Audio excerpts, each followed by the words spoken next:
going forward. Okay. Professor Zahran Singh, what does it mean for the Democratic Party? You know, when the Trump came, he took the Republicans to the right, to the extreme right, you know. This guy, with his support, he's taking it to the left. You know, even the Democrats are uncomfortable. So what does it mean for the Democratic Party there? Are they going to deal with leaders like Mamdani in future?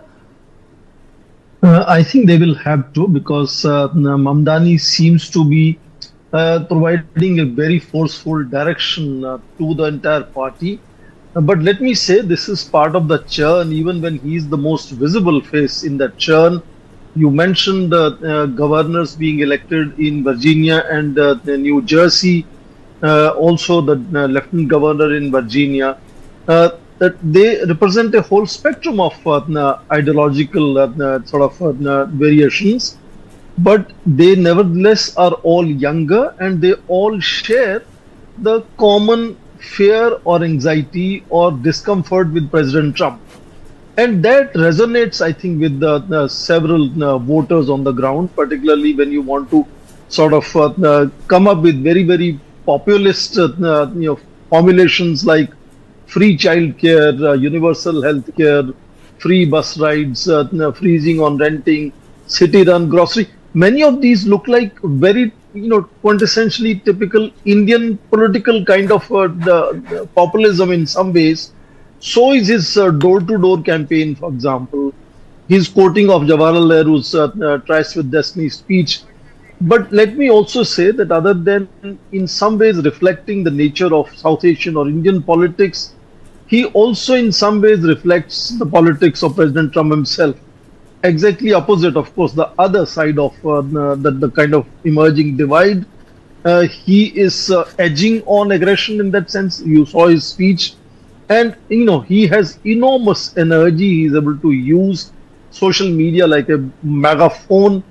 In that sense, there is a churn of which he is an outcome, but he seems to be the most visible part of that new churn where, for example, leaders like Joe Biden, Chuck Schumer, Nancy Pelosi, they have not really created space for the younger generation. There are so many young governors, including, for example, in California. So there is possibly this restlessness among leadership, which is younger leadership within the Democratic Party. And here is an opportunity where Mamdani is sticking his neck out. You mentioned the reluctance of several Democratic leaders to endorse him, including President Obama, who finally said, I'll be a sounding board. Okay. But he's pushing to the edge, and therefore he's most visible and potentially most powerful in, turning around the Democratic Party in midterm elections that we'll see next year. Okay. Professor Zahran Singh, what does it mean for the India Connect? Do we have a pro-India voice there in Mamdani in a larger assessment? Will he mean business with us in longer run when people come to power? Or do you think that the position he has taken will cause more embarrassment? I think we all know in all democratic elections, electioneering is one thing, and then invariably leaders begin to mend their ways over a period of time. During election itself, you have seen his views changing on Jewish diaspora. He's been trying to sort of placate them.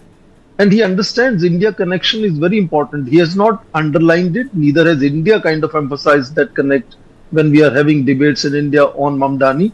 He has been very clear about his identity being a Muslim first. Yes. And he's very, unapologetic about it.